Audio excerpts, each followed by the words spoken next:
it goes like ooh, yeah, yeah. And it goes like ooh, yeah, yeah. When I press play, all I hear is you. And it goes like ooh, yeah, yeah. When I press play, all I hear is you. Oh, every single song tells me we're through.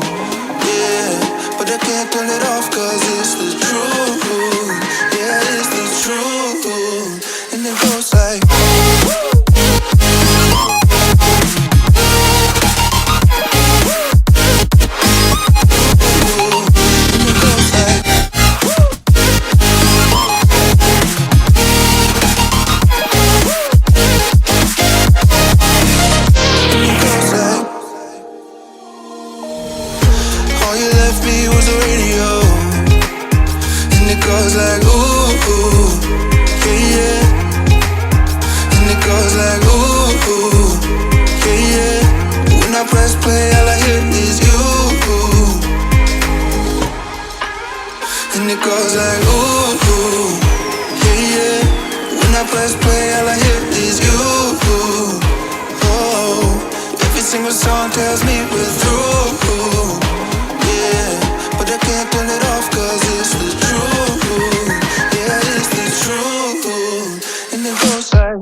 tells me we're through.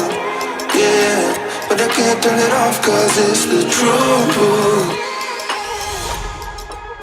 And it goes like yeah, yeah. But all I hear is oh.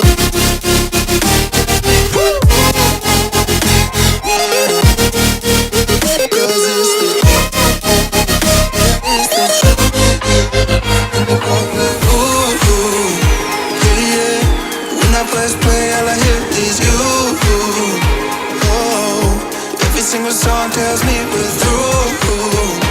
Yeah, but I can't turn it off 'cause it's the truth. Yeah, it's the truth. And it goes like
Sanvanani, Dumelang Hariashe, and welcome to Artfluence Human Rights Festival 2023. Igama lami nguNomthandazo Shandu, and I'll be facilitating the session today. Hashtag working with people. So today I'm super excited about our session because we're talking all things community work in our communities, and we'll be engaging with three phenomenal people who are doing an exceptional job in their communities. And first up, I'd like to introduce LaFoy. Hello. Hi, Lex. And she's not alone for the session. We have Mxolisi, Masilela. Hello. And, Hello. and then lastly, we've got, this is Tobo. Hello.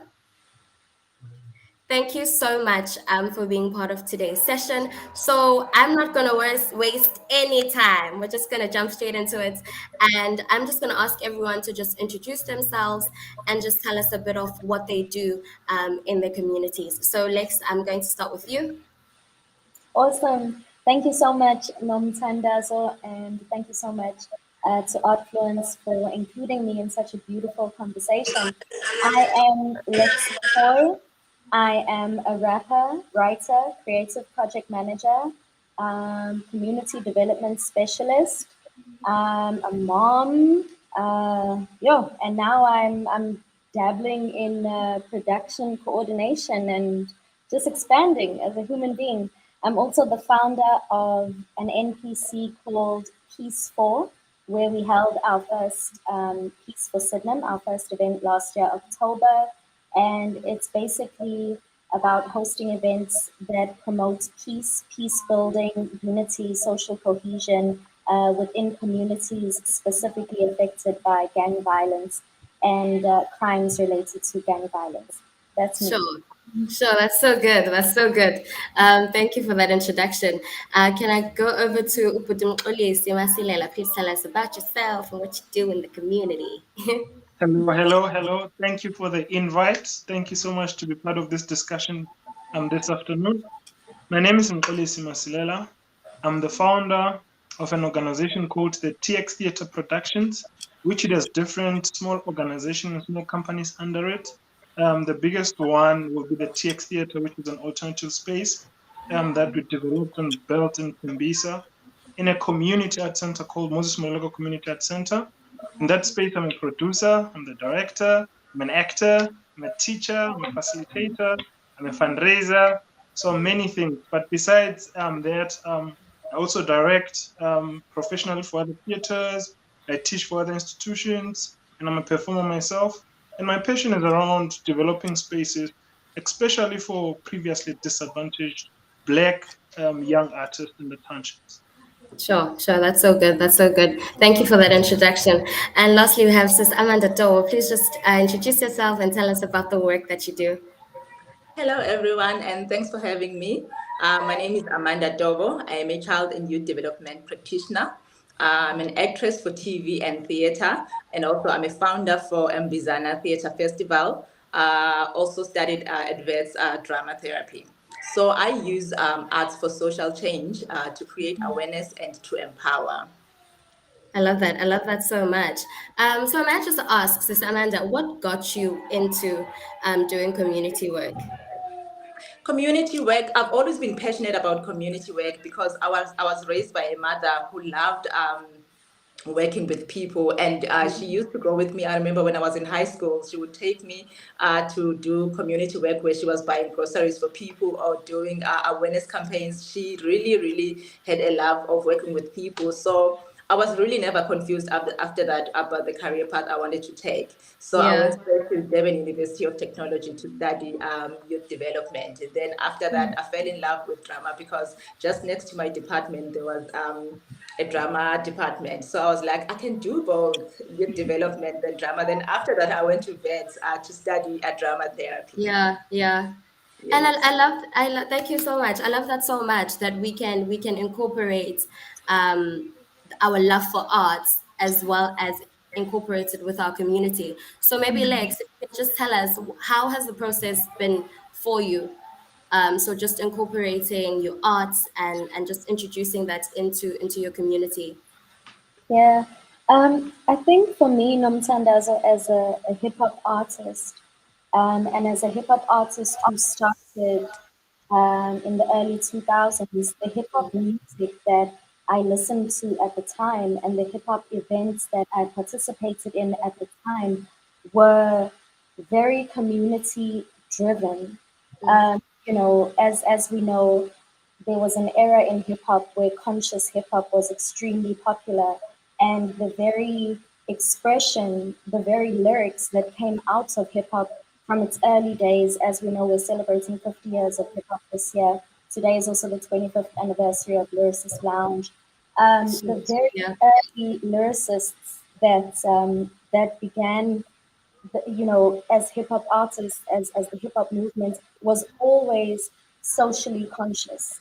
The very rooting of hip hop was about young people expressing what they were going through. Even in South Africa, when you look at groups like Rasa Panika, Godessa, Squadacan, they were all speaking about what was happening socio-politically within the country. And so, as a hip hop artist who has emerged from that space, I think it's always been within me. And like Sister Amanda said as well, coming from elders before me within my family who have a love for people, I feel like where I am now and the path that I'm on has always been an inevitable path. To fuse my love for music, my love for hip hop, as well as my love for people. So I think it's just a matter of time that has brought all these passions into alignment. Yeah. Sure, sure. I love that so much. I love that so much. I actually have a question for Mxolisi, a very special question about mentorship, and it's important because Mxolisi mentioned here that he's actually mentoring 8 people from Johannesburg. So if you can just tell us about your process of mentoring and what impact mentoring young people has just on our communities and on people themselves. Yeah, sure. So they're 12. They're 12 now. So they Oh, were 12. 8 when I was there. Oh, So okay. they're It's 12 now. grown. My mistake. My Yeah, apologies. they're 12 very minutes. Yeah, it's 12 now. So I grew up in theater. I was introduced to theater in 1999. I was 9 years old. And my life has been theater, theater, theater.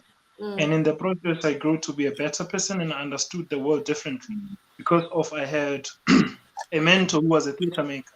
His name is Lafiha Fela. We call him Professor in Tembisa. He started great theater companies around the township and the province. So for me, it was understanding that it's very hard, especially for disadvantaged young people, to go to university to study theater. So the experience we have and other board members and partners and people who are very instrumental in tech theater have went to study in university. So when we gather these young people, we're giving them the skills that we have acquired over the years or in school. So for me, is to build another generation that will take over when we are old and tired. Because an idea that belongs only to us, when we die, it dies with us. But if an idea belongs to many of us, it will never die, and we are giving the baton to the next generation to move it forward, and they will give it to the next. So for me, I could not just sit and be celebrated or do the work alone, or else I have a space that I could give to the next. So yeah, and I have an amazing team. I'm not working alone in the mentorship. There's Mongezi Mabunda, Itumeleng Mwaketi, Giftango Beni, Faith Tobejane, Kabo, Sizwe Ndabane. So the list go on, and there's an organization called the Writers Lab, which it also helps young people at the Tech Theatre to develop them in writing, and also the STEM Foundation, how to sustain theatre and dance in South Africa. So I serve in different boards. Whatever I acquire in this organization, I bring it back to these young people and mentor them. And then at the end of the year, say that they curate a festival, produce a play, or whatever that they could do. So the Text Theatre becomes a home for them to produce work and be certified at the end of the year. Yeah. I love that so much. So I think just by gathering everyone's responses, I'm getting a sense of working with people and working in your community has a lot to do with what you've gained and then pouring Yes. onto others. So I would really just like for us to just to stay on this, on just the pouring, on the pouring, on the pouring, because I feel like it's so important because the truth is not everyone can go to an institution, and Yeah. learn to perform or how to direct or how to rap. And I think it's so important that for people who do come from communities who have been able to learn, so then when you have acquired that knowledge, just to pour back then into your community. And may I just ask, literally anyone can just raise their hands and go for this one. How do you think this has benefited your community and the people in your community?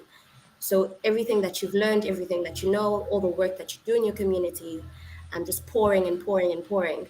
How has it benefited the young people that are essentially looking up to you? I'd love to answer that, Nomthandazo. Literally, everyone wants to go. I love this so much. Okay, so we'll have Lex, and then we'll have Amanda, and then Mxolisi can join after that. Yeah, we'll Yeah. follow that. But Um, I feel like my organization is the newest, when I listen to the work that Amanda and Mxolisi have been doing. And so it's also very fresh in my mind, having just held our first event last October. If people are aware of how communities like Sydenham are affected by, for example, shootings, drug-related crime, and things like that, it even when we were planning, the event, what seemed to come across a lot was the illness of fear. sure, You know, the illness and the sickness of fear spread by these violent acts of crime within the community.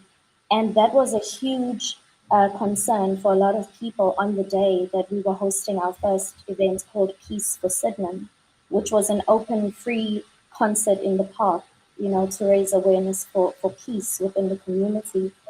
And the fact that people managed to overcome their fear and just come to the event was mind blowing. It was an act of faith, to hear parents, give their feedback on how they don't even allow some of their kids to play in the yard because they're sure, scared of stray bullets reaching their kids.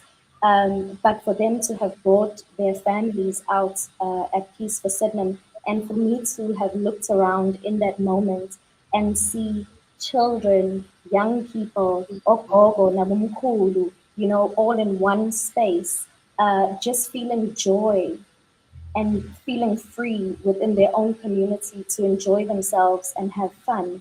That for me was the measure of impact. That for me was my return, the value, the reward at the end of the day, was just having created a space for people to feel they can be free, be happy, and be themselves, because joy and hope are really our currency in a country that faces so many social political challenges. A lot of people's spirits are down, a lot of people are depressed, a lot of people feel hopeless in this time. So just to have gathered people and to be able to create a space where they feel safe and happy and hopeful, that for me was the crown impact.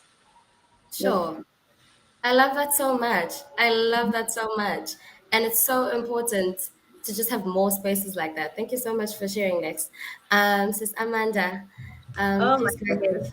ahead.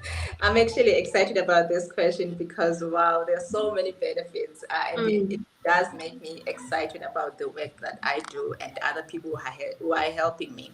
So, bringing together local youth and others for a common goal is something that I've always wanted to do. And now creating those opportunities for children like who are from child-headed families and youth out of school and the kids who never got the opportunity to go to universities. Now you're bringing in the casting directors from Generation to come and look for talent in Bizana, like in deep rural areas. That for me is really exciting to have the people like from Coca and other big production companies like MTV Sugar to go in those places to look for talent in people who have never been to Joburg, who have no hope of ever going to Johannesburg. So it really does make a huge difference in their lives and in their confidence to find that opportunity. That's so true, and I think this is Amanda. I'm just gonna add on, because I happened to work for Sis Amanda at the Mbizane Theatre Festival, and it was just incredible, just to be able to watch young people who are able to perform in their own mother tongue on a big stage when they never thought they'd get an opportunity. Like I remember, like kids backstage was just like, "Oh my gosh, I'm so excited! I never thought this would be a reality for me." So honestly, I definitely saw the joy. So yeah, thank you for that, thank you for that. Putumxolisi, Yo, where to begin? TX Theatre is celebrating 10 years, February 2024. So we've been at it for the longest time. So for me, the greatest excitement is to, I'll also agree with Amanda that is to give opportunities to people that never thought those opportunities would exist in their lives. And if you look at the TX Theatre, all productions that are produced by the TX Theatre, mainly the Tamisa Theatre Week, they go on to see life.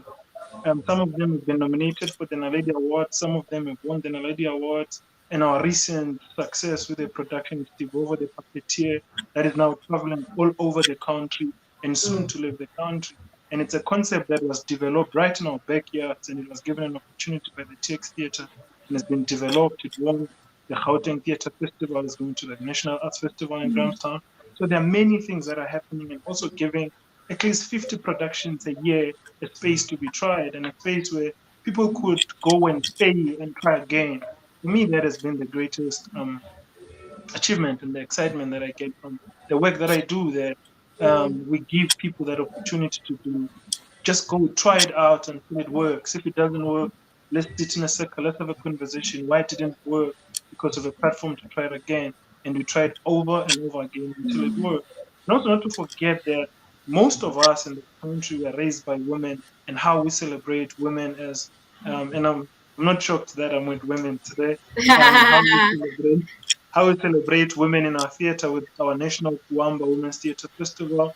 We put like that we celebrate you and we see you as women in the industry. So TX has been a great home, not only for artists, but we don't even struggle with audiences anymore because the community had made the space their lifestyle. If the show is sure. there, people come and they watch. And if you do not put up work, they question, when are you putting up work? So for me, when we were growing up, we thought to make it in this industry, you need to leave, go live in the US, Europe, and whatever. I've been to those places, but the greatest success came when I was home, when I developed a theater in the backyard, and the greatest success came out of that. Sure, sure. And there's something about being home and the essence of home that you really can't get from another place. And I also love Yeah, what you mentioned about, like, I think when you're in a space where you're mentored, you're able to make a mistake. It's such a safe space that you're allowed yeah, to make a mistake, that even when you do go out and there'll be criticism and there'll be harshness, but whenever you come back to your mentor, there'll always be hope, there'll always be shaping. And I feel like the work that you do is able to do that for your community. So I just have a question from Facebook. It's pretty long, so please just bear with me. We've got a question here from Kamogelo Rapadu. I hope I pronounced your name correctly, Lab. Uti, I am a product of Mxolisi Masilela mentorship program. Now I am an independent artist specializing in production and stage management. I am able to practice my art outside South Africa because of the impact Mxolisi had on my craft. My question is, how do you remain professional after all the stress and the hardship of eager young artists constantly asking questions? And most importantly, why did you choose to do this free of charge? I celebrate you. The greats continue having a positive impact in our lives. Danko. So yeah, definitely that deserves a round of applause. So I don't know. I think before Upendule, but Mxolisi, would anyone like for me just to repeat the question now that he had, that Kamogelo had, or did we all get it? Okay. Should we I got it. repeat it? We're good. I'm good. Okay, okay. But Mxolisi, please go for it.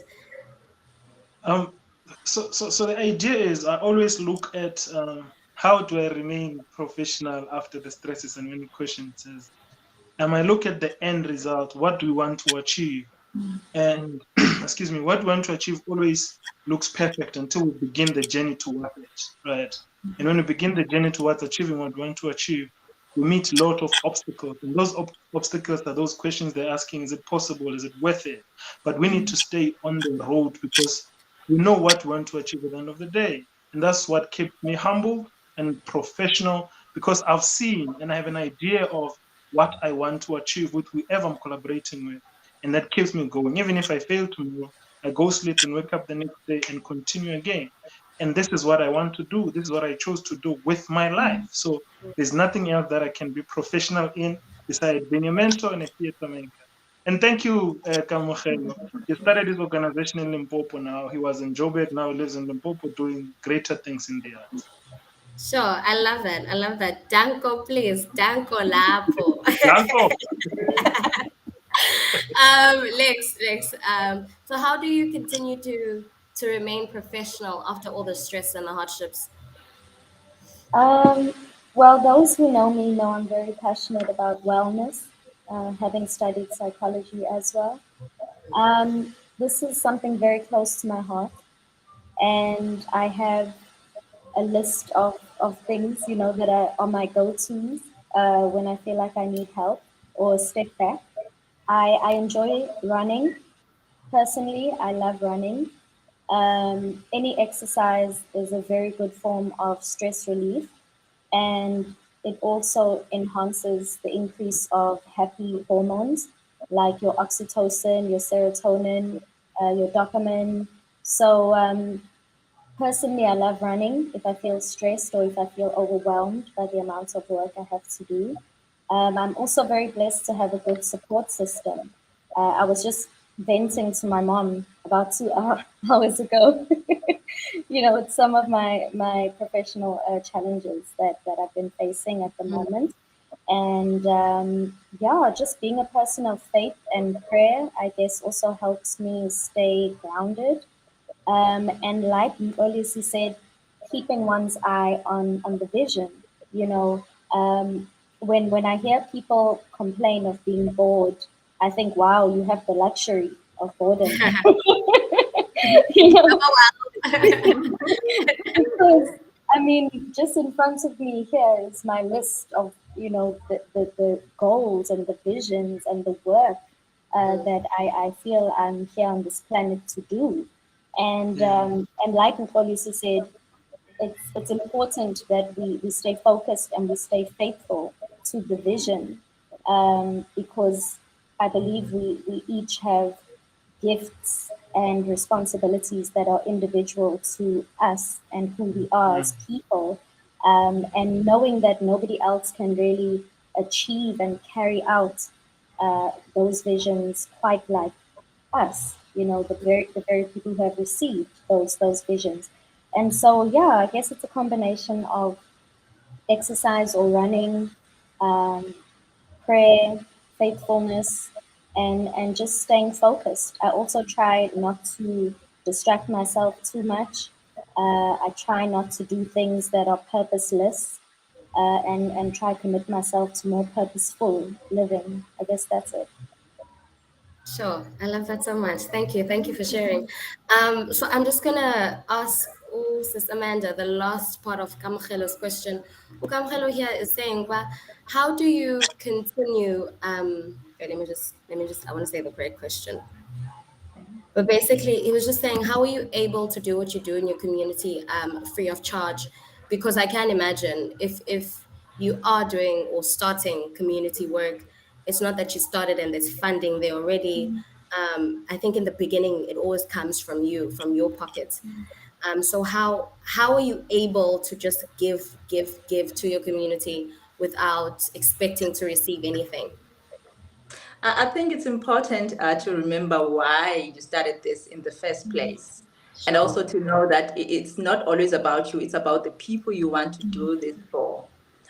For me, I think the support from my family, it's keeping me at doing what I'm doing, because it can be challenging at times. I won't lie. It can be challenging Mm. because you don't always have a funding. So at times you have to take from your own pocket. But my family, they drop everything for me to make sure that I do the work that I do. So I can thank them for that. And also I do pray a lot about what I do because actually you cannot do this on your own. It's really challenging, but we love it anyway. Sure, sure. That's so good. That's so good. So maybe let's actually just talk about some of the challenges that you've had in this. I won't call it a line of business. I feel like it's more for calling. So in your calling to serve your community, what are some of the challenges that you've had? I'm going to go eeny, meeny, miny, mo, and I'm going to land on Lex LaFoy. What are what are some of the challenges that you've had? Can I go first? Okay, okay, Yeah, Amanda can go first. Amanda. I think for me, the main challenge is that you're working with volunteers most of the time because, as I said before, that you don't always have a funding. So when you're working with volunteers, you'll plan on what you want to do and the rehearsals, days, and everything times. But these people have other job, the people you are working with, because they have to feed their families and support themselves as well.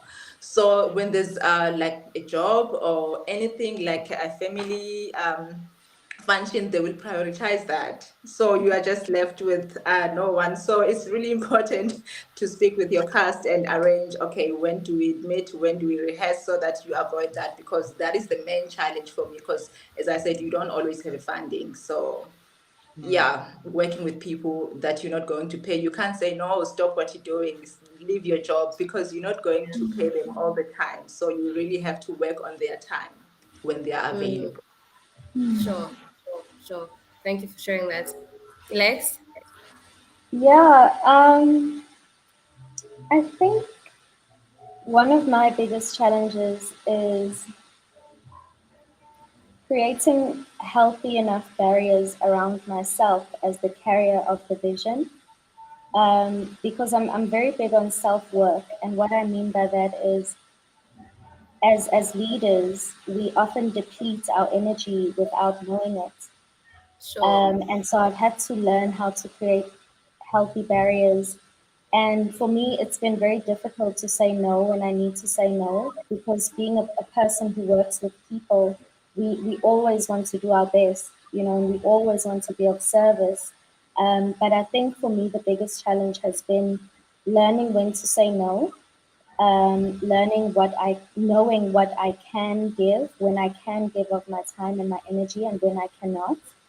And also, yeah, just being patient enough, I guess, because when someone has an idea or has a vision, it's birthed with so much excitement and so much love and so much passion.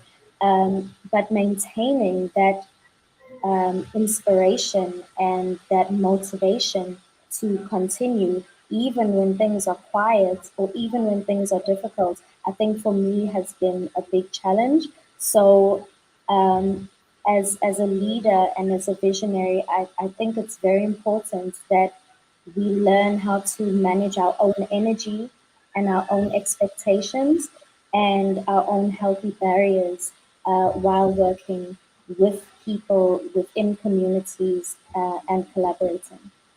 Sure, sure. That's so good. So good. Because at the end of the day, you've got to keep keeping on. Yeah. Exactly. Yeah. But Mxolisi, what are some of Yo, your challenges? yeah, Lex. Like something that I'm struggling with recently, right? And now how you've unpacked it, I realize that I we forget to protect our energies and our mental wellness because we are constantly focused on achieving what we want to achieve, not only for ourselves, but for everyone in the room, for everyone that is looking up to us, and we forget to protect their energy. And that has been my biggest challenge recently. Besides, but I'm working on it. I'm working on it. And also, I'm a fan of like therapy. I go to therapy most of the time. It's very important. So, biggest challenge would be funding because now when the organization grows and the community sees what the organization is doing, most people want to take part in it. And the more they want to take part in it, the more you cannot be able to give as much as you want to. And it becomes the biggest challenge recently. And we receive, as a company, we receive more than 100 applications to participate in one of the festivals. You can only take 20 or 22 production. What happens to the 80? That becomes the challenge. And how also to sustain the people who are graduates that are working for the theater, that are working with the theater, how to pay them. We tend to be motivational speakers and motivate them that, hey, this is the vision. If you get the vision, then one day we will get there. But for me, it has become easier over the years because I have an amazing team. When the problem comes, we sit around the table and find solution towards it. But for me, the biggest one will be the energy and the mental wellness because of we forget about ourselves most of the time, right? Until we hit the wall, and that's when you realize that hey, you need to take care of yourself. But for me, that will be the biggest one. Other ones, they're there, but the team is there to help me solve those problems. I'm not Yeah, alone. Yeah, I'm not alone. sure. That's so good. That's so good. Oh, all right. Thank you so much for sharing. I think, sometimes when we look at people who are doing work in communities, we're often like, sure, this looks great, not realizing the amount of emotions that go behind it, the mental health, the strain, the challenges. So just thank you. Thank you so much for just like keep on keeping on for your communities. So what I'm going to do now is that I'm just going to play a 2-minute video by PJ Sabbagha, and then we'll just have a chat around it. So here's the video.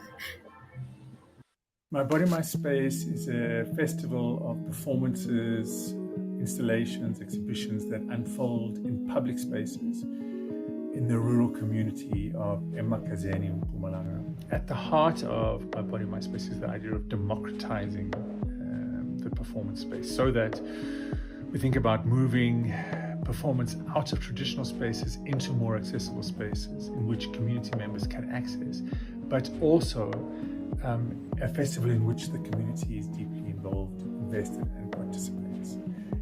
So the festival should not be seen as separate from a broader community engagement program. The festival is a highlight in an annual program. Our annual program runs with children, young people, people with disabilities, youth, primarily from the Emakazeni community, but also from broader rural areas through our local education and arts program. And through these programs, we really are equipping and working with young people in a participant-centered methodology. So we really ask our facilitators and our team to work from the perspective that the community that we serve is at the center of the project, is at the center of the idea. And what are the dialogues that our work can facilitate and initiate in those communities? How can we bring their lived realities to light? Primarily because we are working with people who really, and communities who really are at the periphery of dialogue, of communication, of people's consciousness. We are trying to bring that existence and that experience to the center. So also in terms of MyBodyMySpace, in terms of our programming and this idea of democratizing, creating access, creating balance in narrative. We program in a way that balances international, national, and local. So there's no hierarchy of programming. We also really want the local community to be our primary storytellers and our primary beneficiaries. And that comes through the way in which the festival generates income locally. It comes through the way in which local youth and artists and children are presenting work that they've been creating throughout the year with the support of Forgotten Angle as part of the festival. The one little bit of advice I would have for others who are wanting to create this kind of programming or work in communities is just to listen. Is to listen closely, listen deeply, listen with vulnerability, listen with openness, listen without expectation, and then dialogue. Dialogue with what you hear, what you see, what you observe, people, environments, contexts. Don't respond. We don't want to be in a responsive, reactionary situation. We want to be in a dialogue with need. Thank you, thank you, thank you. Sound check. Can everyone hear me? Yeah. Awesome, awesome.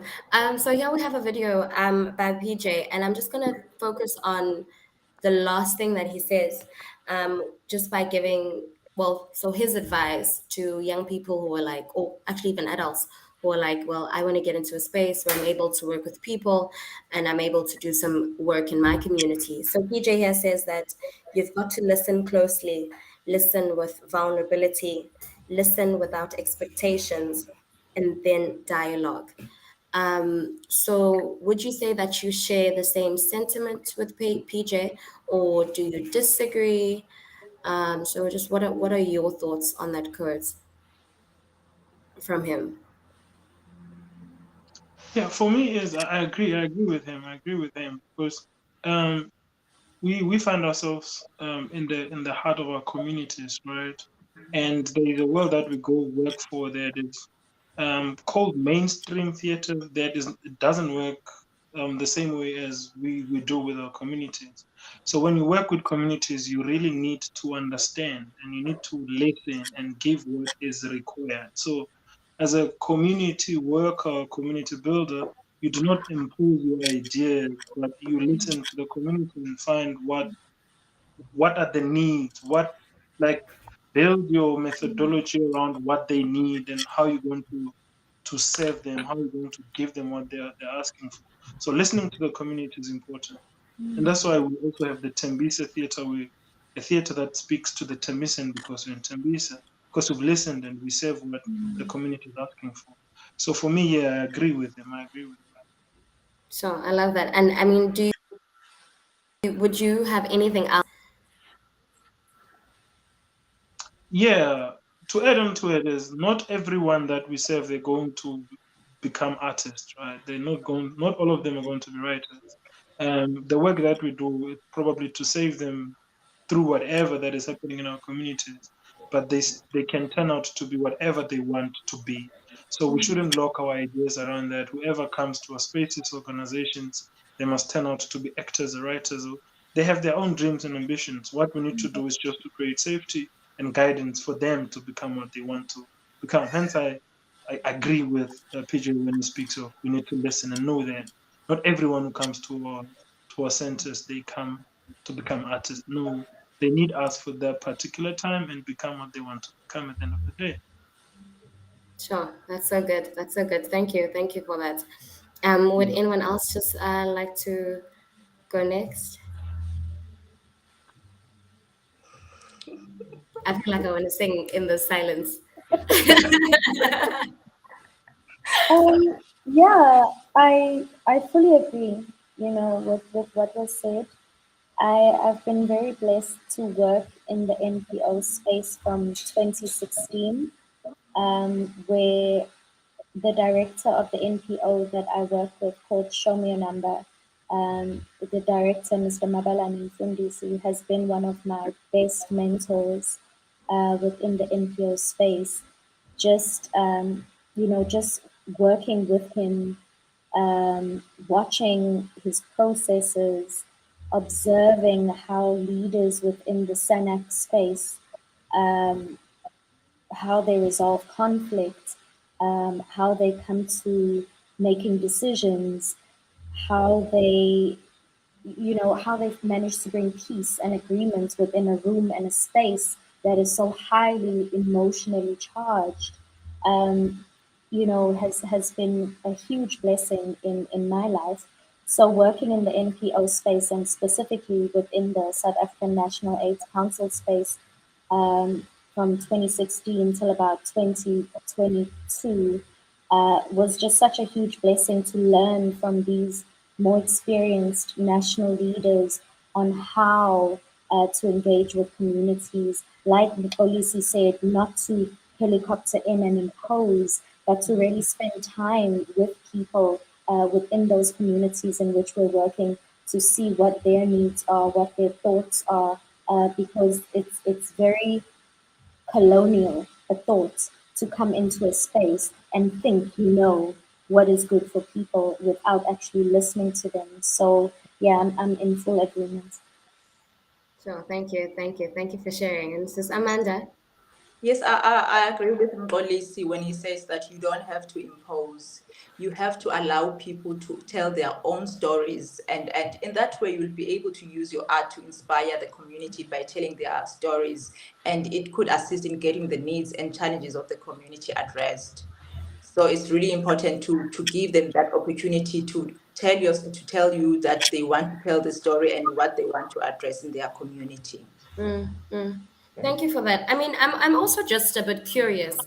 Um, I think because all of you have very busy lives outside of your community, I know Sis Amanda is busy acting, traveling. We've got Lex, who's also just busy, not just only creating music, but sometimes we'll see her on our screens as well. We've also got Mxolisi. It's really a lot. Like, how are you able to just balance everything? And do you ever find yourself in a situation where you feel like maybe you're giving too much in the community and you're slagging with your either your personal life or your own career and your own goals? This how is it? Like, how are you able to balance? Yo, balance.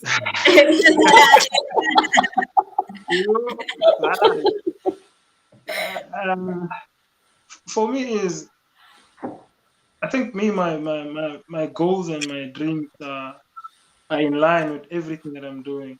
But sometimes here there is a lack of balance because, especially the community work that we do, it tends to take so much from other goals. It tends to steal some time from other goals. But you realize that in the process, if you've done it so long, you realize that okay, now needs to now accommodate this and accommodate this. And like what Amanda said earlier, that sometimes the community work takes from us. And if we're not doing the work that we're doing out of the community work that we do at some point is going to die. So we always create a balance that okay, I'm gonna do the Grahamstown this year, I'm gonna do that this year, and I'm gonna do that, and the money that I get, this is how I'm gonna share with my family and the community that I'm working in. So yeah, sometimes yeah, the lines become blurred. You don't know if you're balance or I'm off balance, but it's they're in line. They're in line. All my goals and my dreams are in line. That this one serves this one, this one serves this one, this one serves this one. But sometimes because we are constantly out of our homes tend to suffer more, right? We schedule time with our children that hey, this week no food, nothing. Let me go play with my kids. Let me take her out. Let's do things together. But families suffer the most, and I don't know how, but most of the time we are away of our families until we feel that I'm not going to take any job. I'm just going to be with my family. But family suffers the most when you do community work because I mean you are sharing yourself. Your family is sharing you with the community, right? And you just need an understanding family and supportive family to continue doing the work that we do. So yeah, for me, yeah, balance ish. Yeah, it's a tricky one. Sure, sure. Hey, but that's so interesting. Like what you said, like that you feel like, or rather, from experience that your family suffers the most. So I want to ask that question as well, but I'm gonna just first ask for you to answer the question that I asked previously about balance, and then we'll go on to the family. So, Sis Amanda, you can go for it. Like, are you able to balance? It's a struggle. I won't lie. I think family suffers a lot. Sure. 'Cause I remember the other day, my daughter was like, "Mom, you're always working." Because even at home, I always have my laptop. She was like, Yeah. "Okay, can you put the laptop down? I want to play." Sorry about that. Sorry.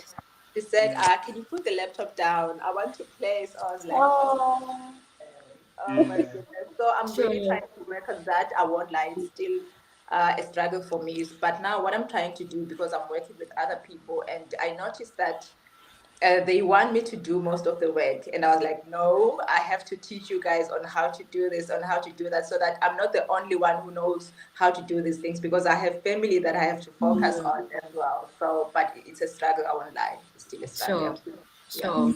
Sure. Relax. yeah, it's not easy, like they said. I mean, I personally spent about 7 years based in Johannesburg while my daughter was at home in Durban, just to gain the necessary experience and networks to do the work I've always wanted to do. And yeah, since being back home in Durban, since lockdown, I'm just very blessed to do most of my work from home, which means I get to I get to see my daughter more. Yeah, but it's not easy. I mean, yeah, it's a practice. It's an everyday practice. Sure.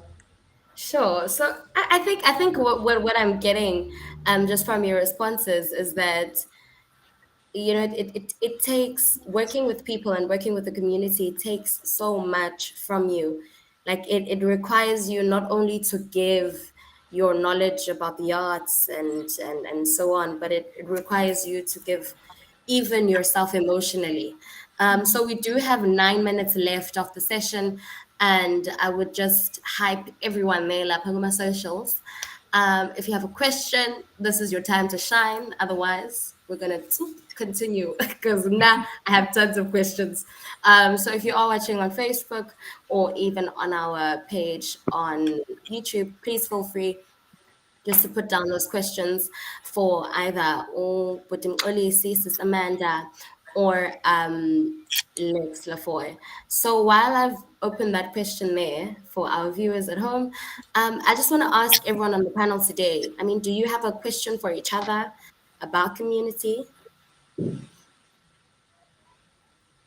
I think Mxolisi.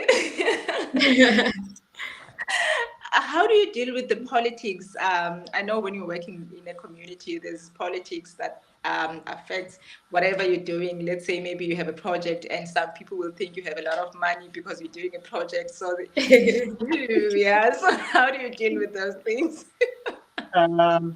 So I think for me, it has been, that's why I kept on saying team, team, team, team. So we have our plans. We have our 5-year plan. We have our 1-year plan and whatnot.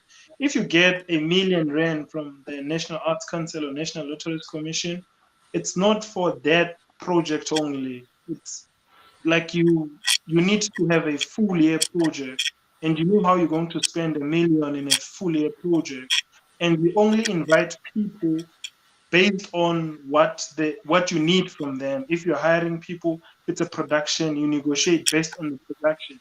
So we do not give hope that we have millions, but we're only asking you to come do this particular work. And what they talk about in the corridors, in the streets, it doesn't concern us. Until it faces us, then we'll sit and have a conversation about it. Because most of the time, these politics don't come to our offices. They end in corridors somewhere. Somebody said, somebody has, somebody did, somebody did not. But what we need to worry about is the vision that we have and how to sustain ourselves with the little that we get. Because in this country, we all know it's hard to get funding. So if we are going to try and satisfy everyone, our mission and the vision for our communities will collapse in no time. So for me, I worry about the problem that comes to me, and we sit down and we solve it. And we explain to people that this is what is happening, right? This is what we are planning. It's not only about this production. There's another 100 different youth that needs to benefit from this thing, but I deal with it in that way. And also, if it's too much, we have a round table with the board members and the team, and then we sort it together. But yeah, they are there every year, every time they are there. Cannot run away from them. Sure, that's so good. That's so good. Thank you. Thank you for that question as well, Sis Amanda. Anyone else from the panel have a question for each other, or even if it's just a comment before we wrap up? I have a question. Go for it. To Lex. So in your practices, do you put like hip hop? What is the hip hop music? The practice that you have, or you do all sort of work, or hip hop gives birth to everything that you do?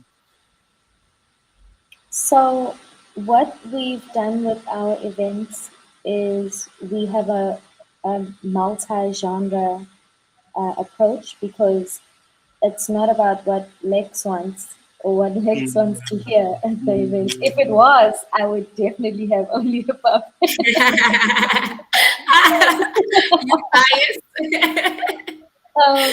But it's, we put efforts into including as many local artists as we can within those communities, and choosing performers that predominantly the community likes. So doing that research to find out which artists and DJs will actually draw the community out. And I'm very happy to say that in the first event we had our opening acts were all gospel acts.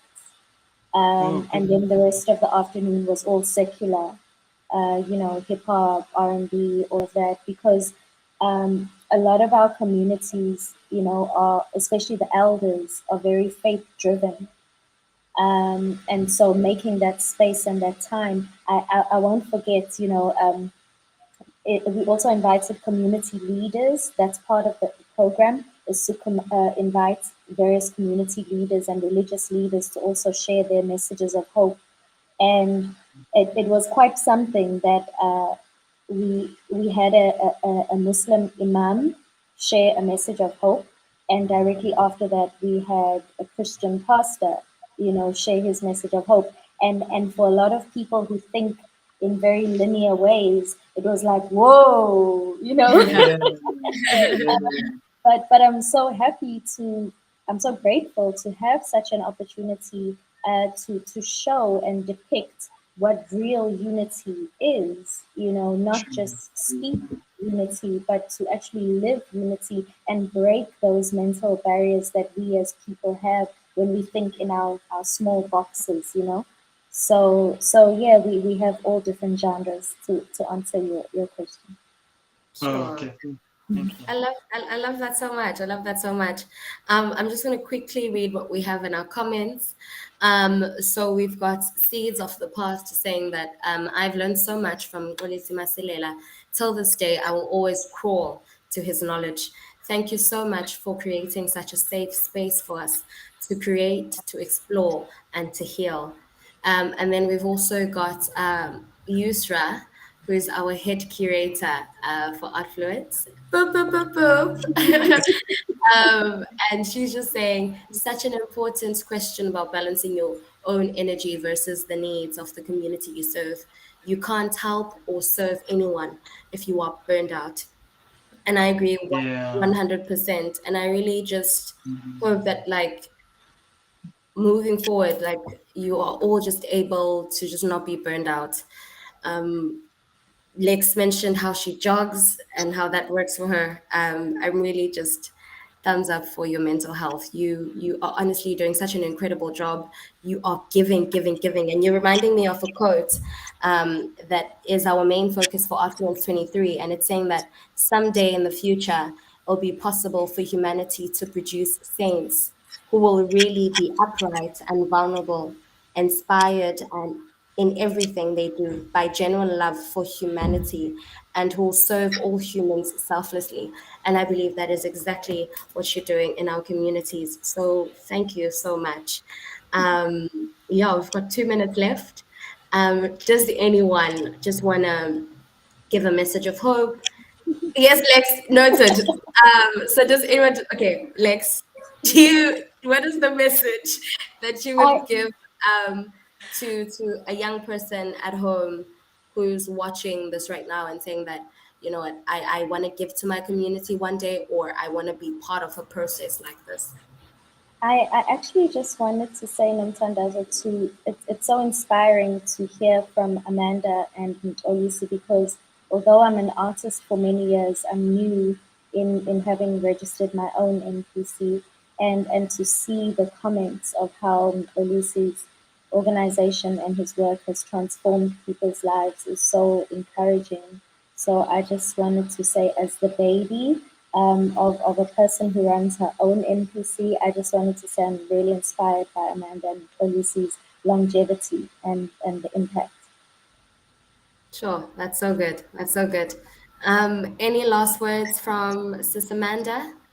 I think I'm also really inspired by you, Lexi and Mxolisi. Wow, the work you are doing is really amazing. And Mxolisi, I will follow you because you're doing exactly what I'm doing. And I think I can learn more from you.